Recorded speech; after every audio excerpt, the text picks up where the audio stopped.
Wall Street Memes Casino, I'm fine. and Sportsbook. This is Oscar Bevis for IFL TV. I'll get the belt in it.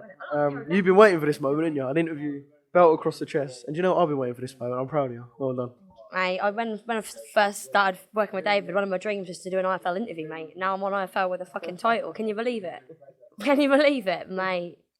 Can you believe it? That's a question. It hadn't sunk in yet. It hadn't. It just sat by that ring at the end. You know, when I'm sat with him and Ebony and we're doing that interview, like, with the belt, I've dreamt of sitting on the side of the ring with a belt. I've dreamt of it. I can't believe that was actually just happening.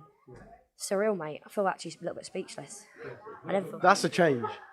That makes a change, you being speechless. Look, talk to me about what we saw in the ring between you two. I know the only thing that matters right now is that you're walking away as EBU Silver champion, but what you saw or what we saw in the ring between you two, was that the fight you expected tonight? She's really strong, isn't she? I thought she was going to come firing out a bit sooner, and she started being all awkward and switching and shit like that, didn't she? So not quite, but it's a 10-rounder, so you got to pace it, haven't you? The plan was to stick to the jabs and the feints to start with, and straights to the bodies, which I think we did. It got a bit scrappy towards the end. She's very, very strong, like very strong. I didn't think she'd be that strong, to be fair. Punches didn't hurt as much, but you know, when she's like putting her body weight and leaning in, a couple of headbutts. But I think I was definitely the better boxer. It was closer than I wanted it to be. Then in the back of your mind, you're sort of happy. As sad as it sounds, you think, yeah, it's a better fight to watch, isn't it, when it's close. You didn't want a one-sided fight, or that would have been nice to batter her, I guess. I thought I nearly knocked her out, you know. I caught her with an overhand right and she wobbled. But like, this way in experience, I've never hurt anyone before. So when I've hurt her, you're like, oh, what do I do now? Do I go for it again? Do you wait? Do you take your time? Obviously, I only listened to him, but there's quite a lot of people shouting instructions today, which is a little bit confusing. In Poland, I had him and only him. Everything else was like, blah, blah, blah, blah, I don't understand Polish. But here, there's a lot of fucking, yeah. And normally, it don't get to me, but today, I was hearing a lot of different instructions. He said no uppercut, so I thought he said uppercut. So while he's saying don't uppercut, I'm throwing up a fucking uppercut. Luckily, one landed, though. But it was a little bit overwhelming tonight, and I was really fucking nervous. And I think the nerves got to me, because I started feeling a bit tired. And I don't fucking feel tired. Mate, I'm fit, super fit, do you know what I mean, when I'm training and that. So I think nerves got to me a bit, you know. I was more relaxed in Poland than I was in there. But, you know, yeah, I was... Is that because of the pressure of people being here tonight? I think that's the pressure. Going over to Poland, I've talked about it a lot now, but it's like, there's no pressure. It's like, well, I'm not expected to win. We'll give it our best. But here I've had the longest, best camp, best I've ever been. Did you say you had to win tonight? I went straight into another title fight, didn't I? Fucking hell, if I lost that... 1 minute, baby. Oh, sorry, come in. What would I have done if I lost that? Fuck me, she got an opportunity, lost. She got another opportunity, lost. What's left for her now? Do you know what I mean? I needed to win that. I felt a lot of pressure. A lot of pressure. I'm lucky that I got an opportunity straight after, but I didn't get a fair camp last time, did I? Do you know what I mean? And I think a few people got offered the Grizzly fight and said no, and I took it. And, you know, I went the whole 10 rounds, as I've said, and then I've just done another 10-rounder and fucking won a belt. So, what you doing, babe? Happy days.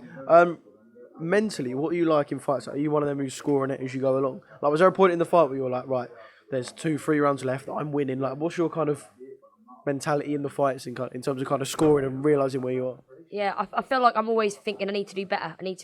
You know, like when you're shadow boxing and you're taking your time and you're moving and you're making a miss, in the ring, I'm feeling, whenever I'm not throwing punch, I feel like I'm not doing enough. I need to get that out of my head and just relax a bit more. But I was making a miss a lot. I never really had defence before, but I've started to get a good defence, started to get a good jab now.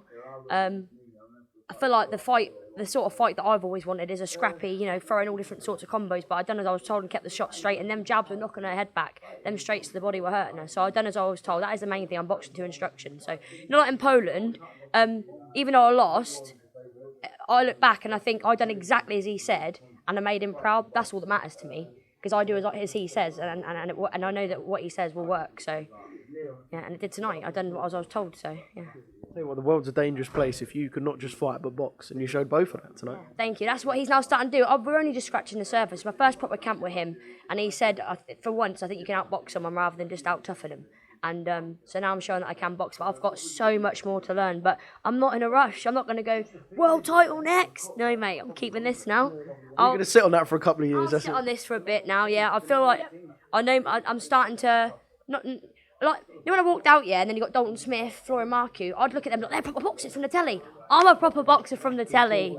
I'm a fucking proper boxer from the telly, and I've got a title. I am one of them. I'm an equal. Well, I'm not quite as good as them, but you know what I'm saying? I've got to start believing in myself. I belong here in professional boxing. I'm not just this white-collar boxer who's got good chances. Am I being loud, Laura? Because my trainer's Dave Allen. I'm Stevi Levy.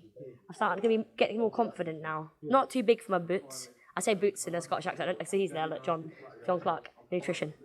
But yeah, no.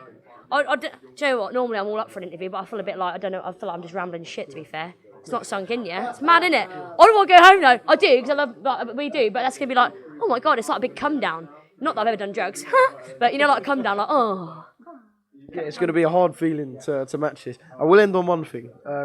So, the full European title, a rematch. What, with Grizib? Yeah. Was she still European champion? She is still European champion. If I was to fight Grizib again, I'd want it in England. Actually, no. I like being in the A quad. We'll go back to Poland. Let's go back to fucking Poland. Don't put... I know the caption now. Stevi Levy calls out Laura Grizib for a rematch. She thinks she's fucking better now. No, don't start doing that. We don't want a Grizib rematch, do we? He's putting words in my mouth for a good caption again. Tell him. Oh, we'll have it in England, but I think I liked it better in Poland. I was more relaxed in Poland. This is a man who'll give me a caption. Go on. Stevie Levy 5 shots at every game. Stevi Levy's going to go home, turn the phone off and fuck off for 2 weeks, and I'm not going to hear from her. He's lying. Is that what you want? Okay. He's going to miss me. If I don't hear from her for 2 days, like, fucking hell, it's all right. Let me tell you something. Stevi Levy, European silver champion. I say the silver because it's a silver. Well, let me tell you something. Silver's better than gold anyway. It's prettier. Exactly. Look, silver. Mate, look, proud of her. Over the moon. Joe Maiden 12-0. It's been a great night. So, over the moon. We're not boxing anyone right now. She's retired for a couple of weeks. Yeah, and then we'll go on to the next one. Look, you can't put a ceiling on someone that's willing to work this hard. You can't put a ceiling on where she can go. That's what I would say to her. She's done really well. I would never, in my wildest dreams, I would never have thought you'd do this when I met you. So, fair play, Stevi Levy, and the patio. Yes. Anyone who said the patio, yeah, don't produce champions, fuck you. Yeah. Can I drop the mic? Wall Street Memes Casino I'm fine. and Sportsbook.